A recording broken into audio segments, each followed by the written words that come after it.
নাকি কাশেম তুমি হিন্দু না মুসলমান? মুসলমান। একবার কও বিসমিল্লাহ, বিসমিল্লাহ আরেকবার কও সুবহানাল্লাহ। সুবহানাল্লাহ। নামগুলো নিলে ভালো না ক্ষতি? ভালো। মানে দুইটা কথা বলে দিয়ে যাবো, কথা দুইটা যদি সত্য হয় সত্য বলবি, মিথ্যার কোনো আশ্রয় নিবি না। কথাটা কি কইছি বুঝতে পারছ? রাগ করলি? তোর সাথে আগে পিছিয়ে দেখা হয়েছিল? তোর কোনো মনের কথা আমরা বলছিলি? ওই তো সামনে এই যে আর্জেন্টিনা ব্রাজিলের খেলা হবে, তুই তো একটা দল করস, যদি বলে দিই তুই খুশি না বেজার? খুশি। রাগ করলি? তো আর্জেন্টিনার দল করস, তোর এই আর্জেন্টিনার ভবিষ্যৎটা খুবই ভালো দেখতাছি। কথাটা কি কইছি বুঝতে পারছ? হ্যাঁ। রাগ করলি? না। তুই যে সাপোর্টটা করতেছ এই সাপোর্টটাই করবি। আর্জেন্টিনার নিশ্চিত এবার মনে করেন জিতবো। কথাটা বুঝতে পারছ? রাগ করলি? না। আরেকবার কর বিসমিল্লাহ, বিসমিল্লাহ আরেকবার কর সুবহানাল্লাহ। সুবহানাল্লাহ। কিছুদিন আগে একটা বিপদে পড়ছিলি, অনেক বন্ধু বান্ধবরা বলছিলি বন্ধু আমার 10,000 20,000 টাকা দিয়ে সহযোগিতা কর, তারা তো টাকা দেই নাই, তোর সাথে আর মন কালাকালি হয়েছে। কথাটা ঠিক নেবে ঠিক? রাগ করলি?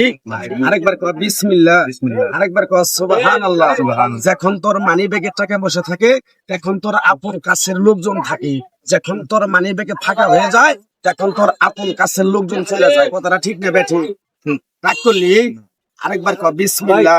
আমার উস্তাদে কইছে পাগলা রে, তুই চলে যাবি বাংলাদেশে, তোর এক টুকরা গাছ হাতে তোরে তুলে দিয়ে যায়, এই গাছটা তুই বাংলাদেশের মানুষকে তুলে দিবি, উপকার হলে তোর জন্য আমার জন্য দোয়া করবি। কথাটা কি কইছে বুঝতে পারছ? রাগ করলা? আরেকবার কর বিসমিল্লাহ। গাছটা তোমার কাছে লাগবে, তুমি খুশি না বেজার? রাগ করলা? তাহলে যখন তুমি আমার কথাগুলো বিশ্বাস করছো, তোমার পরীক্ষা করার জন্য তোমার কাছ থেকে সামান্য কিছু দায়িত্ব বার্তা ধরে দেখতে পারবা? পারবা?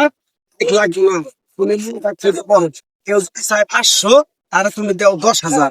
এই টাকাটা যখন চাইতে যাও তোমার সাথে ঝগড়াঝাটি মন কালাকালি হয়। এটা ঠিক নেবে ঠিক? রাগ করলা? গাছ দিমো, পিছন দিকে তাকাবা না, বাইরে চলে যাবা। বুঝতে পারছো? রাগ করলা? যাও যাও যাও ভাই।